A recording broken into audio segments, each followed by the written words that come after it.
Here's another director that should retire now.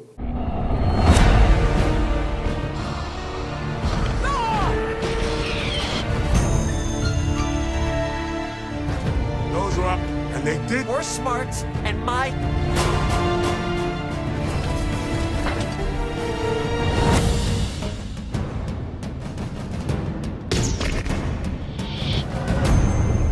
He told me enough. No, I.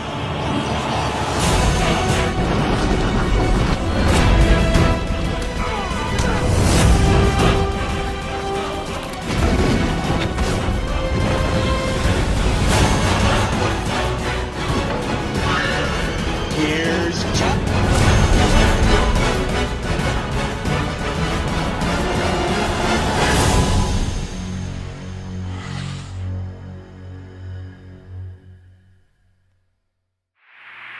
Hey everyone, it's Don J. Corleone here, and I'm here with a brand new movie review. And this movie review is actually not going to be a movie review. This is actually going to be a rant. And in case you're all wondering, this rant is going to be for none other than this weekend's now just released Cocaine Bear, directed by a Karen I'll get to in a bit. But what's the plot of this? Well, after ingesting a duffel bag full of cocaine, a 500-pound American black bear goes on a rampage in a small town in the state of Georgia, where a group of locals and tourists must join forces to survive the attack. So what's the plot of this? Well, how was this made? Sorry. This film is loosely inspired by the events surrounding a 175-pound American black bear that died after ingesting a duffel bag full of cocaine in December 1985. The cocaine had been dropped out of an airplane piloted by Andrew C. Thornton II, a former narcotics officer and convicted drug smuggler, because his plane was carrying too heavy a load. Thornton then jumped out of the plane with a faulty parachute and died. The bear was found 3 months later in northern Georgia alongside 40 open plastic containers of cocaine.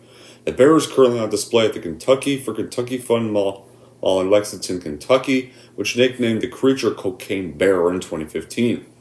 Then in December 2019, Lord and Miller were announced to be producing an untitled horror comedy project inspired by the true story itself, based on a spec script written by Jimmy Warden. Producers approached Radio Silence collectives Matt Billington Open and Tyler Gill to direct, but they opted out because they went on to direct the 5th Scream installment and now the 6th. Soon. Then in March 2021, Universal Pictures announced the film to be in development, and the ensemble cast wasn't revealed between July and August 2021. Principal photography took place in County Wicklow, Ireland between August 20th and October 17th, 2021. Production budget was $35 million, with a large portion of it going to the Weta FX to create the bear with CGI.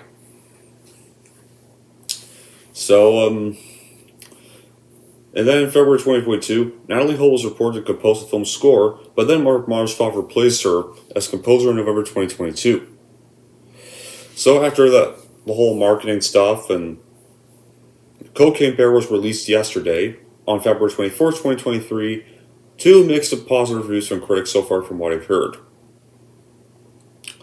Sadly, that is not the case for me, because as for my reaction, however, this movie was just straight up stupid, and it was dumb.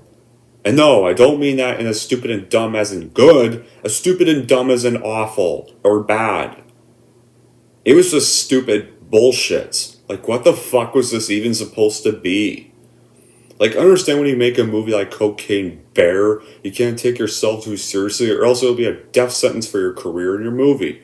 There's a way to make a film silly and fun without making it completely unbearable for anybody above 11 years old to enjoy. However, and this film did not do that. I'm not sure how to categorize Cocaine Bear. It's not funny, it's not scary, it's not suspenseful. The only thing it has going for it is a decent amount of violence. Beyond that, this film is a total mess and almost aggressively bad. What's even worse is that it's so desperate to be over-the-top zany that it becomes embarrassing after about 20 minutes. I'm not sure if it's because the script is terrible, because this director has no idea how to balance this material, but in truth, it's probably both. I love comedy horror when it's done right. I found the key to getting these films right through is the humor. The horror elements will always be hit and miss, but if the audience is laughing along the way, they will forgive the imperfections in the horror. I didn't laugh once during Cocaine Bear. The editing was very strange. It kept stepping on all the jokes, and every time a line that could have potentially been funny came up, it would quickly cut out to the next scene before it had time to breathe, almost as if the film was embarrassed by the standard of the joke. Like, I can't help but think, had this movie could have probably been fine if a competent director was at the helm. And that brings me to my next point. As you all know, this movie, Cocaine Bear, is directed by a sexist Karen named Elizabeth Banks, who I used to like as an actress, but then came 2019 when she officially lost my respect. You guys should all know, that day happened when she directed that shitty Charlie's Angels remake that came out in this 2019 November. It obviously was badly received and it rightfully bombed. How did she handle all of that? Well, she basically blamed men for the movie failing. Yeah, she's all like, it's official, men don't want to see women kick ass in action movies. No, you fucking stupid idiot. You dumbass lady. That's not why your shitty movie bombed. And I'm happy it bombed. It deserved it. Even more now after your stupid remarks that no one takes you, and it shows nobody should take you seriously as a director. The reason it bombed was because we are, all of us, and even some women too, are sick and tired of freaking woke crap. Even quite a few women clearly saw your film and they probably hated it. And I wouldn't be surprised. Like, you seem like the kind of director that can't take criticism to save your sorry life. That's what you seem like. Like, who also agreed to be in a shitty Power Rangers remake in 2017, whose character was a complete dumbass in Brightburn, which was produced by a director I now hate, as well. Another one, anyways. And now who's directed this, and directed a shitty woke remake? Oh yeah, and who chose an unneeded sequel to Pitch Perfect as a directional debut? So, yeah. This is exactly why I don't take you seriously as a director, and why you just should not be directing to begin with. There were even back to this movie now. There were even plot points that needed more setup and tons of missed opportunities. Like, if the director's job is to get good performances from her cast, she failed at that. The score was disjointed. It's overbearing at points and it confused me. Like, it wanted to make me feel like something grandiose or well-deserved was happening, but without the proper setup. I just felt annoyed that the music was so loud, and the CGI was god-awful, and I guess maybe it was supposed to be part of the camp, but it was basically a cartoon bear making unbelievable wounds, and they really missed an opportunity. And the movie is set in 1985. Just make the movie with practical effects that were available in 1985. And you know what's worse? How could this movie be the movie that Ray Liotta chose to finish his career with before he tragically passed on? Why? Like all the films Hollywood chose to send Ray Liotta out on, a shitty L. Banks movie is what they chose for that? Why?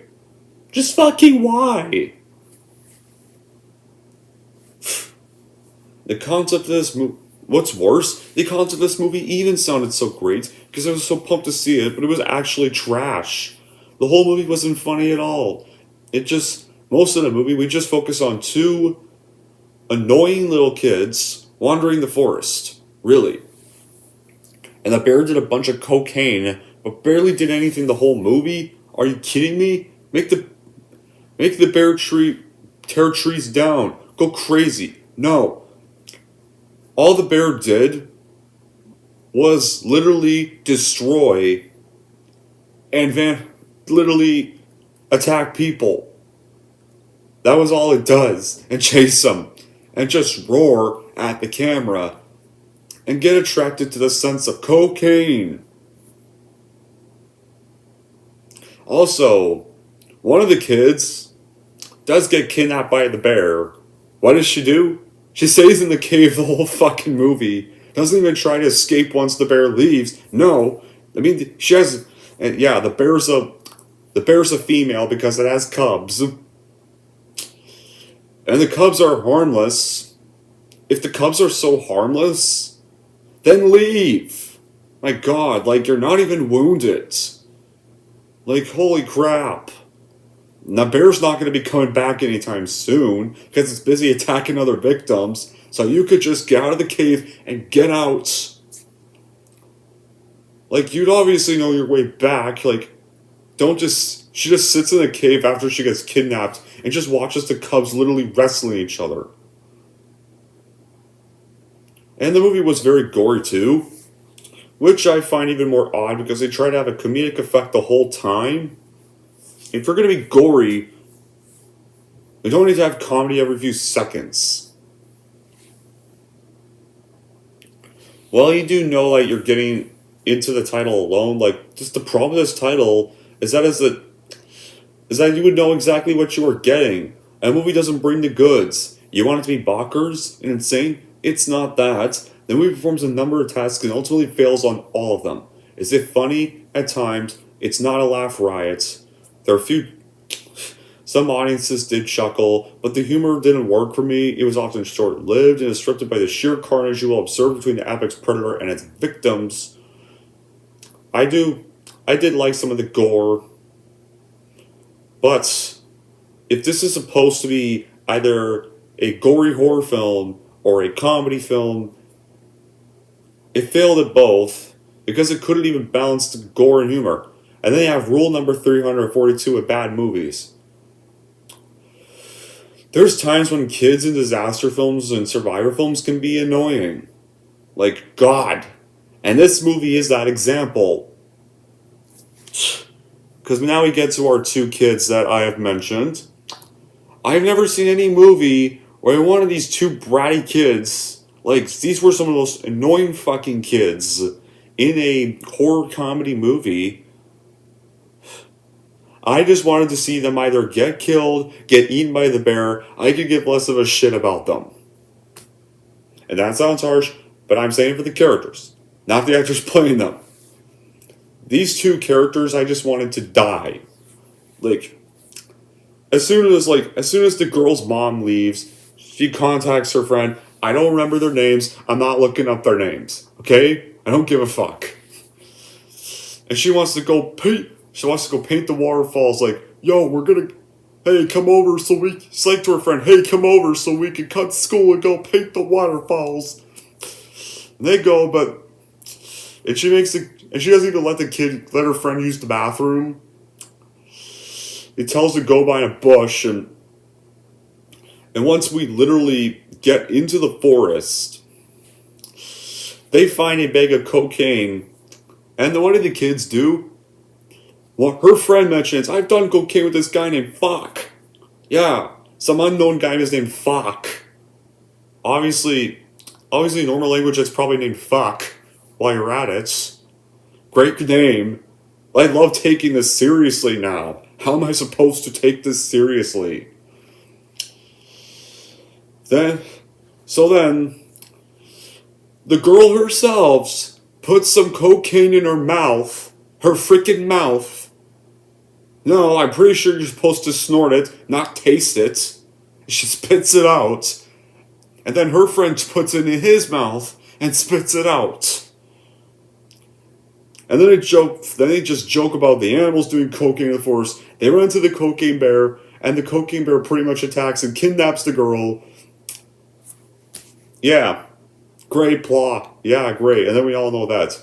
There's even another subplot here about literally just two guys. I think they're trying to find or recover cocaine or something. I could care less about either of that. Whatever. And yeah, well, there's just so many other characters, like, and you're wondering who Ray Liotta is. He's basically this villain that barely appears, or villainous dad that barely appears, and doesn't contribute anything to the plot. So Ray Liotta's character could not have been in this film. Like, do these characters have names? Yes. Does it matter? Absolutely not. Well, not exactly cliches. The characters are pretty thinly written, each with one and only one defining trait that do not have much to do with the entire ensemble as having the time of their lives, playing up the most absurd parts of the screenplay, for better or worse. And this can lead to the hilarity of Margot Mentadale shooting a gun her character has clearly never used before. More often, it leads to characters straight up mugging for the camera with their jaws open as the bear does something crazy. Which brings us right back to the problem of Cocaine Bear. It has one joke, and it's right up there in the title. Warren has come up with a good amount of variations of the theme of what happened when a bear gets high on cocaine. When you get right down to it, it's just the same scene over and over again. It's not even funny at all.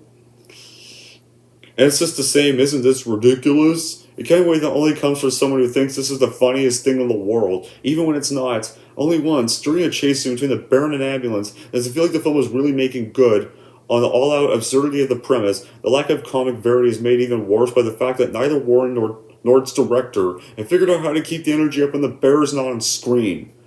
Performers do their best, I'll give it that, but these characters just aren't compelling, and most of the attempts at humor between the humans falls flat. If it weren't for the natural appeal of the performers, it'd be hard to root for anyone in this film at all. And subplots develop Cocaine Bear, but little really holds attention, with Sandy's quest to find the kids perhaps the most compelling. Watching the woman use mom vision to pick up the clues leading to Dee Dee's whereabouts, joined by Henry. I think I remember their names. We've seen what the bear is capable of doing to victims. And the director cycles through the participants, highlighting dreary banter between David and Eddie, with the latter a more sensitive crook. They encounter additional boobs in the wild, hoping to reach what remains of the drop. Humor isn't successful in Cocaine Bear, with the director encouraging most of her cast to play things as broadly as possible, which makes for an uneasy balance of the extreme violence. Extensive bloodshed is a way of bringing goofiness to a full stop, and the Helmer doesn't find a balance between camping and carnage, which leads to feature uneven, lacking a special directional balance, and trigger both laughs and frights. To its credit, at least the script from Jimmy Warren wastes little time. After a plane loaded with cocaine goes down, as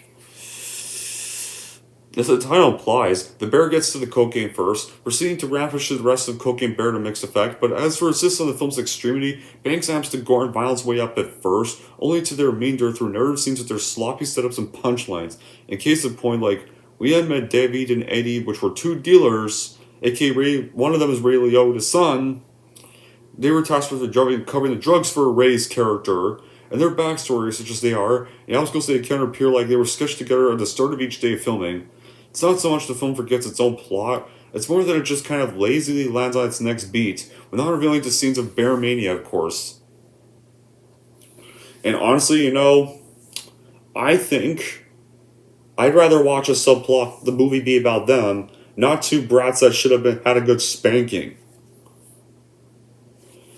Is there any, because that's one good quality, because is there any good qualities of the movie? Fine, sure. It does know what it is in terms of horror angle. The film plays out like an 80s slasher film does, and they almost revealing some of the stereotypes of that style of horror. To put it simply, it's just an 80s slasher film with a bunch of anti-drug PSA. And as a scene at the beginning where the kids try, and the bear... I can't see clearly because how bad this movie is. The film does replace real-life horrors that one could experience in the presence of drugs with a bear going around killing people while high as shit. And the kills in this movie and the bear itself are probably the standout elements of the film. Hell, I was rooting for the bear the whole movie to just kill everybody. Just kill everybody. I could care less about people in this film.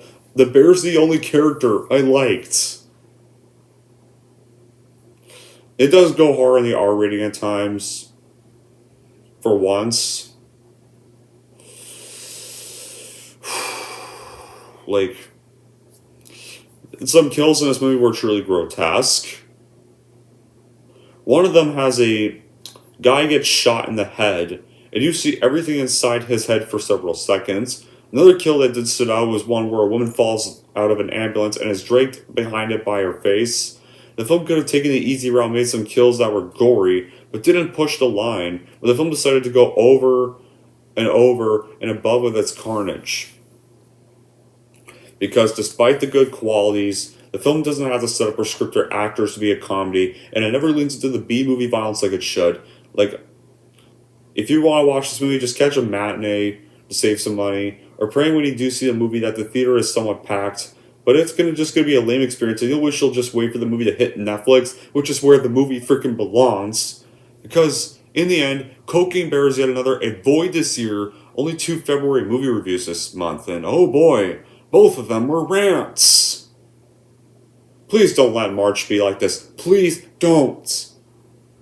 I strongly would avoid this movie if you hate Banks now as much as I do, and only watch the gore and Leota scenes if you want to watch this film. So yeah, honestly, my thoughts, Banks, stop directing movies, just go away, just leave Hollywood now. You clearly don't have talent anymore. You're just done with Hollywood now, please. We don't need to see you again. I don't want to see you direct another movie again. Especially after this and your shitty Charlie's Angels remake that you blamed men for and deserved to bomb. Anyway, that's it for my rant on Cocaine Bear. If we're going to rank Cocaine Bear, here's how I'm going to rank this movie. So overall, unless you love gore but hate Miss Banks after 2019, then I would strongly avoid giving this movie any money. Hell, even though I didn't want to rant on this, but I did it for everybody's sake, but whatever. And if you're wondering how I'm going to rank Cocaine Bear, I'm going to give Cocaine Bear a 4 out of 10. There we go. That's it for my rant on Cocaine Bear. I know March can be better. I mean, March we got a lot of the films I am hyped to see, so I hope it can be. But until then, guys, that will be it for this rant. Thank y'all for watching. If you like this, want to see more, then don't forget to like, subscribe to Don G. Corleone.